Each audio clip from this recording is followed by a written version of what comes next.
Mimi nadhani tukuchukue wewe kwa sababu wewe ndo mtu wa kwanza kugundua kwamba Budo hayuko sawa kisaikolojia. Wewe ndo mtu wa kwanza.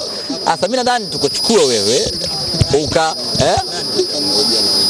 mwanangu Lugano Israel ndo mtu wa kwanza kudiscover ya kwamba Budo hayuko sawa kisaikolojia.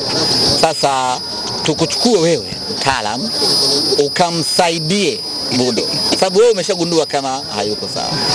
Yote kwa yote ni kwamba anatimiza kile ambacho mwalimu anamtuma. Na ukiangalia leo amecheza kwa dakika 90. Maana yake ni kwamba kile ambacho mwalimu alihitaji Joshua Mutale SGR akifanye amekitimiza, ndio maana hakuweza kumtoa. Kama angekuwa hatimizi majukumu yake, naamini mwalimu angemtoa. Otherwise tupate nafasi siku moja tumuulize mwalimu Fadlu, pengine yeye ana jicho la tofauti na mashabiki wengi ambao wanaliona. Pengine yeye kuna namna ambavyo anamtazama Joshua Mutale ya kwamba anatimiza majukumu yake au la.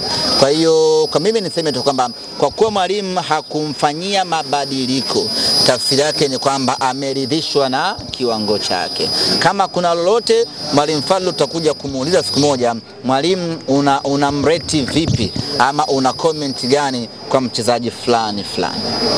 Swali langu la msingi hujanijibu.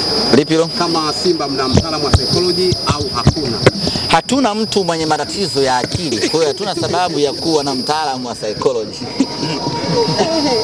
Kwa hiyo makosa yote ambayo Budo alikuwa anafanya ni kama mwalimu ndivyo alivyokuwa amemwagiza kafanya. Sababu hata mashabiki walikuwa wanashuhudia hicho kitu ambacho kinafanyika. Amefanya makosa ni mengi sana ambayo unaweza kaona kama ni mtu ambaye kichwani hayuko sawa sawa. Kwa hiyo umeshagundua kama Budo hayuko sawa sawa. Wewe unamuonaje? Mimi namuona yuko sawa. Ni vile ambavyo Budo mlikuwa mnamtarajia kabla kipindi mnasema SGR.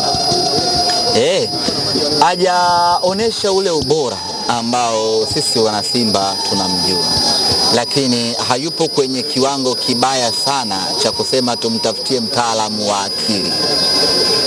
Yupo kwenye kiwango cha kawaida, na kwa kuwa sisi wana Simba wengi tunafahamu ubora na kipaji alichokuwa nacho Budo, ndio maana kuna wakati tunaweza kulalamika, lakini kiuhalisia ni kwamba kiwango alichokuwa nacho anahitaji support kidogo ya kuongeza ili afikie kwenye ule ubora ambao sisi wana Simba tunajua Budo ni bora kwenye eneo hilo.